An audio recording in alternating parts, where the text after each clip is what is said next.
Bonjour à tous, donc aujourd'hui je garde le même format de vidéo qu'hier, donc là on va ouvrir une ruche. J'essaye de vous montrer des ruches de différents ruchers, pour vous montrer déjà comment ça évolue, hein, vous puissiez voir qu'en fonction des ruchers ça évolue vraiment pas pareil.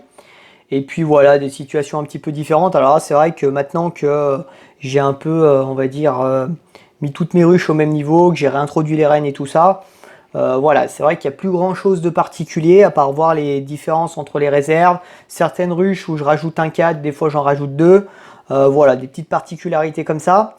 Et j'essaierai aussi de vous montrer cette semaine le miel que je vous ai montré la dernière fois, ce que je vais en faire. Je vais essayer de le rendre crémeux. Voilà, je vais essayer de vous montrer ça dans la semaine si j'ai le temps d'y aller. Et puis voilà, donc là je vous montre une ruche et après je réponds à vos commentaires. Allez, à tout de suite. Donc là, j'ai juste un coup d'œil. Donc on voit, il y a pas mal d'abeilles. J'ai ce cadre-là, qui est mal refermé d'ailleurs, où j'ai un petit peu de miel. Oh, mais il y a l'abeille. Voilà, où j'ai un peu de miel, je vais vous le montrer. Voilà, vous voyez, il y a un petit peu de miel ici. Mais c'est tout, hein. Sur le reste, ouais, j'en ai un ou deux qui sont remplis comme ça, mais voilà, je suis pas en pleine mielée là. Non, les mielés chez moi, ça débute dans ouais, une quinzaine de jours à peu près. Peut-être un peu avant, parce que la météo est bizarre cette année, ça va aller mieux. Je pose ma hausse sur le toit de ruche pour éviter de la laisser par terre. Parce que j'aime pas trop poser les hausses par terre. Alors, qu'est-ce qu'il y a là-dedans?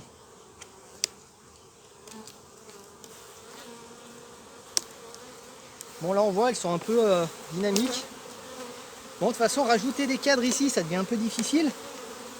Vous avez vu pourquoi? Il n'y a plus beaucoup de place, hein. Là, je peux rajouter un cadre. Et la monter sur 10, c'est tout. Alors après, ce qu'on peut faire quand la ruche est vraiment trop populeuse, on peut faire comme on fait au printemps. C'est-à-dire enlever un cadre et le remettre dans une ruche qui est un petit peu plus faible. Mais là, normalement, il n'y aura pas besoin. Donc ça, c'est la partition. Toujours jeter un coup d'œil. Donc, j'ai pas mal de bourdons là-dessus. Ce côté, il y a plus d'ouvrières. Voilà. Jeter un coup d'œil s'il n'y a pas la reine, parce que des fois, on se fait surprendre. Ouais. Alors, hop.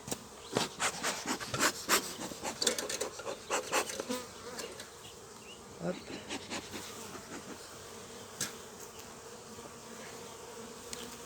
Tac.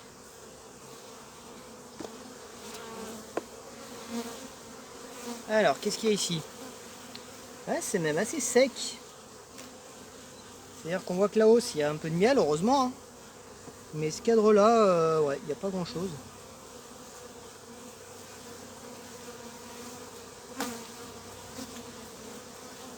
Voilà.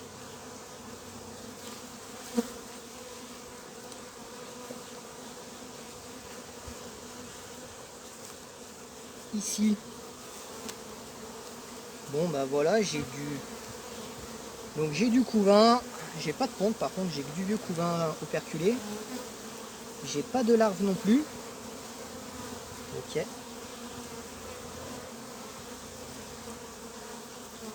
Voilà. J'évite d'y laisser exposer trop longtemps au soleil. Ce qui fait quand même vachement chaud. Hop là. Et doucement. Si là j'ai des larves. Jette un coup d'œil. Ouais, j'ai même de la ponte, ok. Donc j'ai des larves, j'ai de la ponte ici aussi. Donc ouais, bah écoutez. Hein, c'est un joli ruche ça aussi. Donc là on voit, je suis pas encore en mielé. En mielé ça se voit, hein. Quand on lève le cadre, il y a plein de nectar qui tombe dessus. Et puis les abeilles sur la planche d'envol, c'est plus dynamique que ça encore.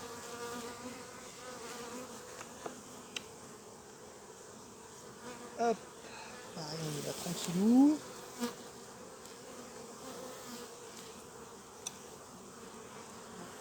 Donc là j'ai une petite amusette de cellule royale. Ici donc on peut la détruire, elle sert à rien. C'est une fausse construction ça surtout.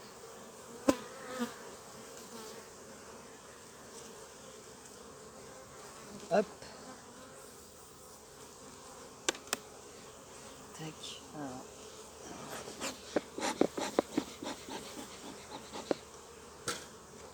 faire redescendre un petit peu. Ici, que se passe-t-il?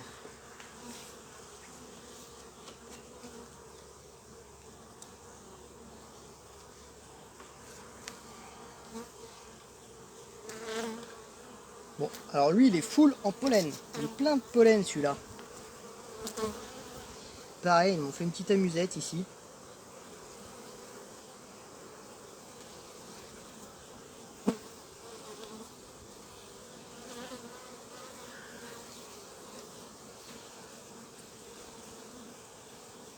En plus, on voit qu'on n'est pas emmêlé à l'attitude des abeilles. Parce que souvent, en mielé, elles ne calculent même pas. Elles sont tellement occupées à récupérer le miel, à le stocker. Alors que là, on voit que je les dérange un peu quand même.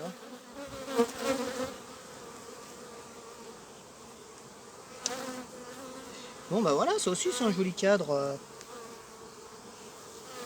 Donc, qu'est-ce que je fais sur celle-là? Oui, je vais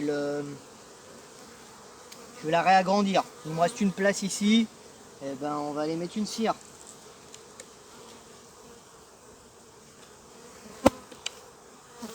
Tac. Qu'est-ce qu'il y a là-dedans? Ah, un cadre à mal. Ouais, il est plus assez operculé celui-là pour que... Ah, quoi que je vois qu'il y a... Ah, il est en train de s'operculer lui.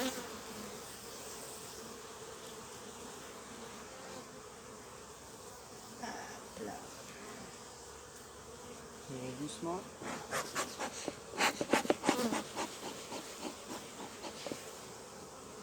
Hop.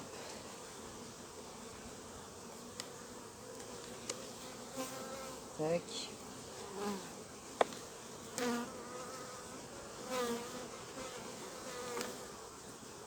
Ah, bah j'ai la reine. Elle est là, la miss. Je la rapproche un peu. Ouh, je viens de me faire piquer à la cheville. Saloperie. Ok, bon, bah voilà, jolie reine, marquée en bleu. Là, je referme tout doucement. Voilà. Et puis, ben, je peux ouvrir le dernier, j'ai vu ce que j'avais à voir. Donc voilà, une ruche, il n'y a pas grand chose à signaler. Donc le couvain, il est normal. S'il n'est pas beau, il n'est pas moche. Hein. C'est un couvain classique, on va dire.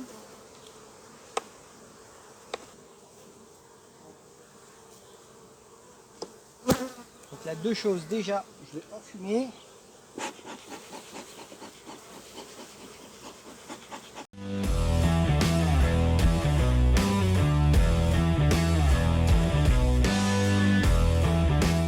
Là, on va reposer la hausse.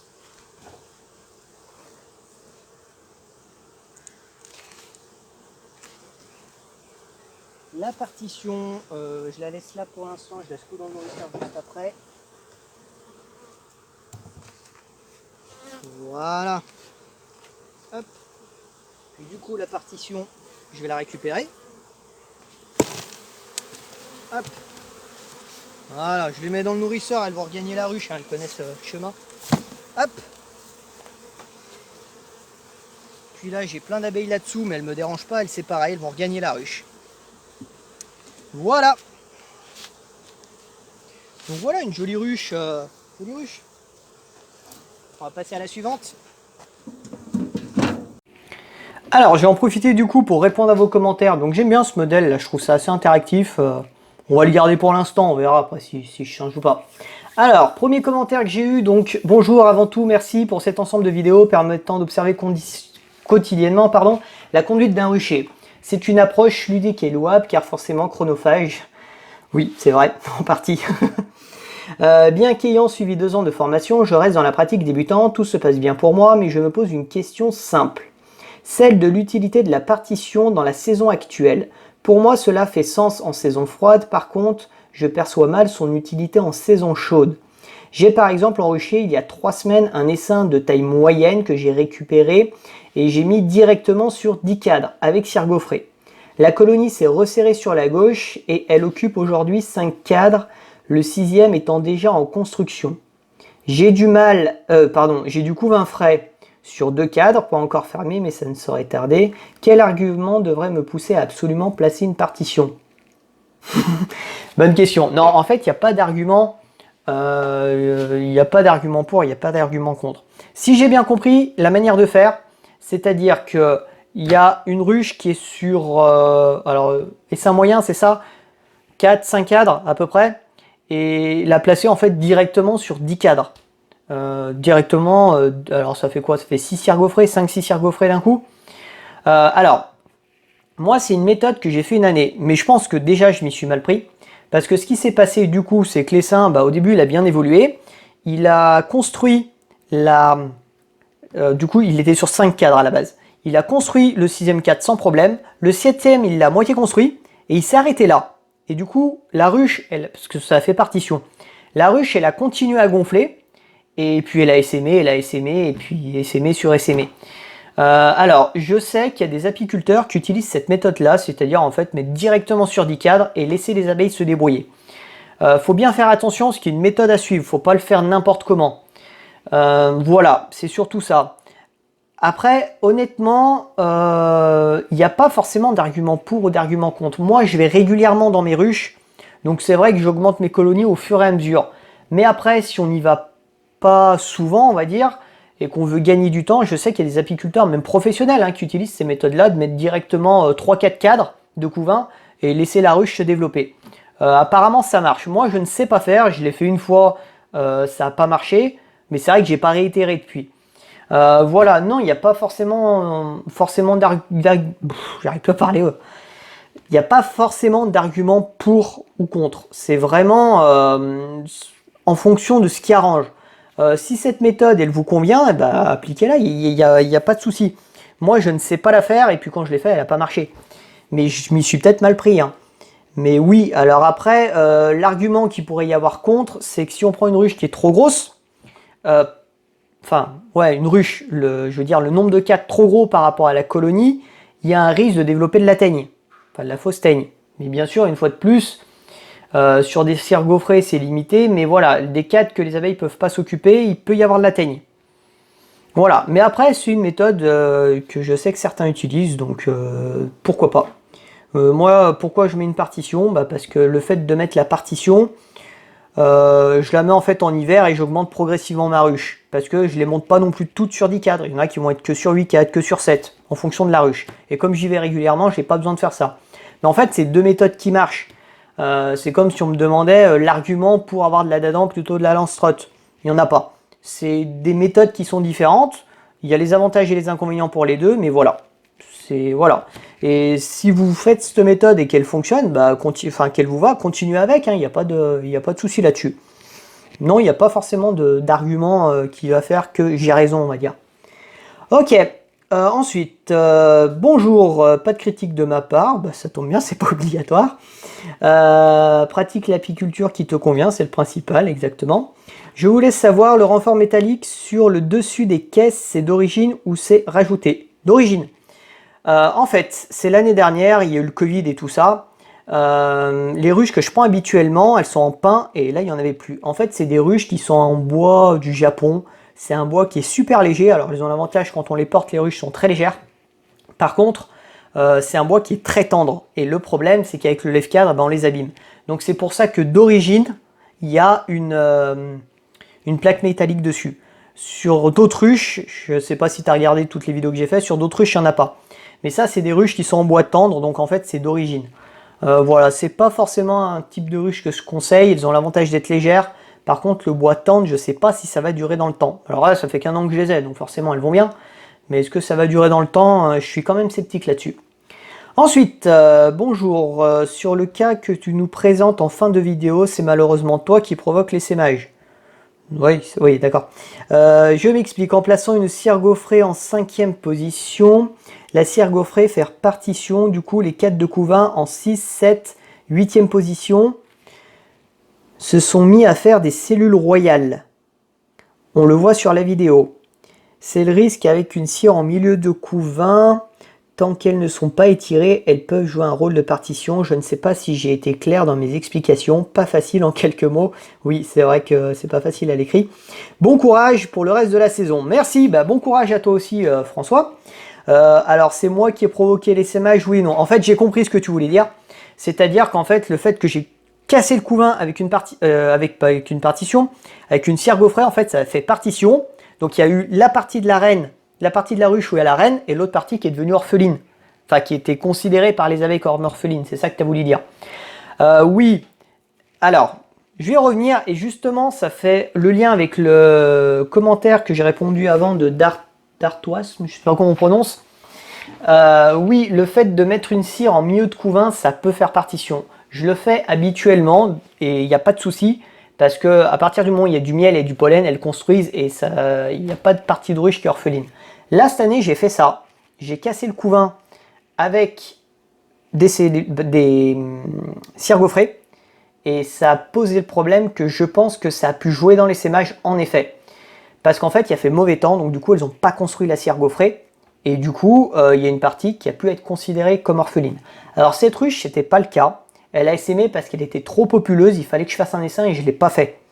Mais il y a eu un essaimage, comme on voit, elle est très faible, hein. Il y a eu un essaimage secondaire, tertiaire, quaternaire, enfin il y a eu au moins 3 essaimages là-dessus. Et je pense que le fait que j'ai mis une cire gaufrée, ça a pu jouer sur les essaimages secondaires et tertiaires. Oui, voilà, donc c'est un truc qu'il faut faire en pleine saison, quand il y a du miel. Et là, cette année, j'ai fait l'erreur de le faire à un moment où il faisait froid et qu'il n'y avait pas de miel en fait. Donc du coup, elles ne l'ont pas construit rapidement, ça a pu faire partition, oui, c'est vrai. Alors dans tous les cas, s'il y a un essaimage, c'est à cause de l'apiculteur. C'est un truc qu'on a mal géré, hein, s'il y a de l'essaimage. Donc voilà, est-ce qu'il y a d'autres commentaires? Non, après on retombe sur les commentaires. Ouais, bah après voilà. Donc j'ai répondu à tout. Donc mettez un pouce en l'air, abonnez-vous, et puis bah posez des questions en commentaire si vous en avez. Allez, à bientôt!